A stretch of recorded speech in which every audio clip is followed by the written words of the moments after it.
Oknum Tentara Nasional Indonesia terbukti jadi pemain di jaringan mafia bahan bakar minyak bersubsidi. Sepanjang 2025, negara kita rugi sampai 1,26 triliun rupiah akibat mafia bahan bakar minyak dan gas liquefied petroleum gas subsidi. Hak rakyat miskin dirampak. Ternyata, operasi kotor bermargin besar ini dilindungi oleh oknum berseragam. Bareskrim Polri akhirnya bergerak menyapu bersih ratusan kasus subsidi ini di Jawa Barat dan Jawa Tengah.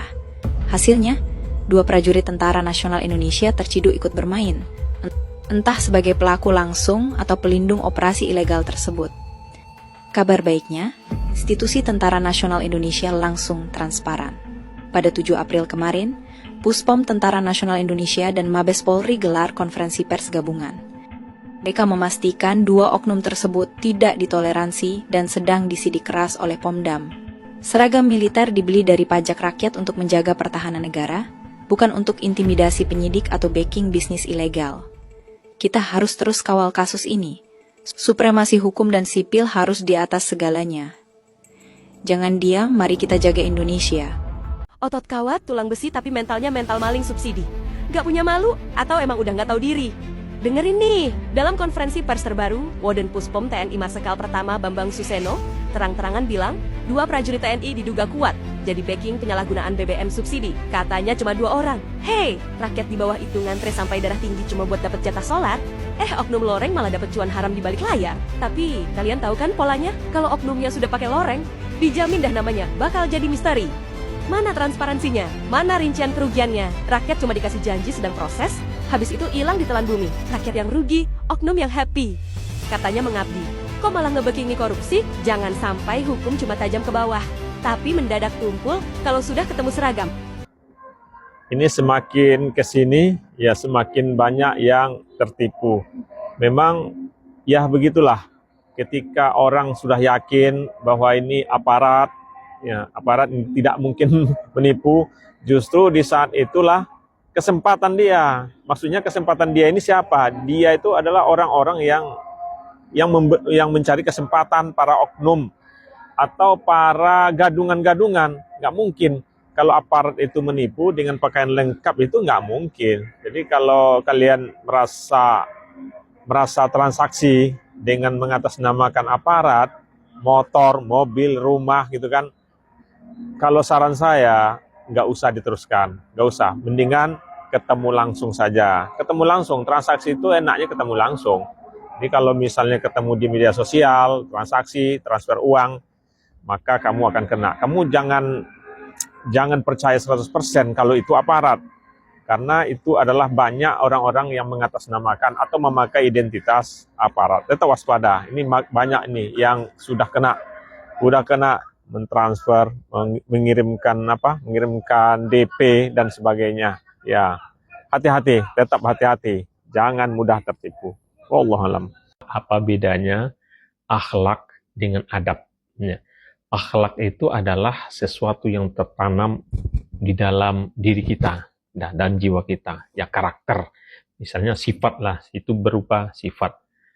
Akhlak itu dibagi 2, ada akhlak yang bagus, ya, ada akhlak yang buruk. Yang bagus itu apa? Misalnya jujur, ya, ramah, sopan, santun. Kalau akhlak yang buruk itu seperti pembohong, pendusta, gampang marah, gitu kan. Nah, jadi itu adalah akhlak. Ya. Sementara adab, ya, adab adalah cara melakukan atau menyikapi sesuatu. Jadi melakukan sesuatu itu ada caranya. Ya, caranya. Kalau caranya benar, berarti dengan adab. Ya, kalau tidak benar, berarti tanpa adab. Jadi adab ini nggak dibagi. Ya, kalau bagus itu adab.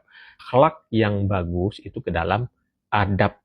Ya, jadi itu bedanya. Misalnya ada adab makan, ya, adab bertamu, adab berhadapan atau berinteraksi dengan lawan jenis. Nah, itu adab juga gitu kan. Jadi seperti kalau misalnya bagus berarti beradab. Jadi mahasiswa ini dia melakukan pelecehan seperti itu tuh berarti tanpa adab. Ya, nggak beradab, maksudnya kan nggak beradab. Jadi dia dimasukkan akhlaknya itu buruk. Nah, sekarang mahasiswa yang lain itu menyikapi kejadian seperti itu, teman-teman yang bikin kesalahan bagaimana? Apakah dengan adab apa tidak? Nah, kalau misalnya dengan tata cara baik, saya juga nggak tahu. Apakah begitu caranya melakukan menyikapi masalah di kampus itu, saya tidak tahu. Bagaimana menyikapinya, bagaimana mendudukkan persoalan itu, bagaimana membawa ke jalur hukum itu, bagaimana. Kalian kan lebih tahu. Apakah dengan cara beradab apa tidak? Yang jelas orang-orang yang di hadapan kalian itu kan akhlaknya buruk. Berarti tanpa adab. Nah, kemudian kalian menyikapinya itu dengan adab apa tidak? Nah, jadi itulah bedanya antara akhlak dan adab. Ya, wallahu alam. Tahukah kalian, ada dua nikmat yang sering kita lupakan. Padahal nikmat ini sangat besar manfaatnya untuk kita. Yang pertama adalah nikmat kesehatan. Dan yang kedua adalah nikmat waktu luang. Waktu kita sehat, waktu kita luang, kayaknya kita mengabaikan. Padahal itu adalah nikmat yang termasuk nikmat besar. Betapa banyaknya hari ini orang yang tergeletak di rumah sakit, ya, di tempat tidur. Begitu juga banyak orang yang butuh waktu banyak. Butuh waktu banyak, tapi dia tidak dapat waktu. Justru ada yang dapat waktu, tidak digunakan. Jadi, gunakanlah dua nikmat ini. Ketika waktu luang kita gunakan dengan baik, ketika kita sehat, gunakan juga dengan baik.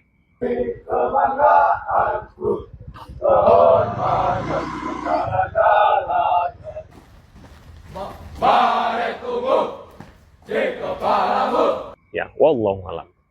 Guru-guru di sini ada guru di sini atau guru honorer ada? Ada. Pak Prabowo sudah janji dan akan janji bahwa setiap guru di Indonesia, termasuk guru honorer di Indonesia, akan dapat tambahan gaji. Dapat untuk semuanya. 2 juta rupiah tiap bulan, itu adalah tambahan dari ibu bapak-bapak.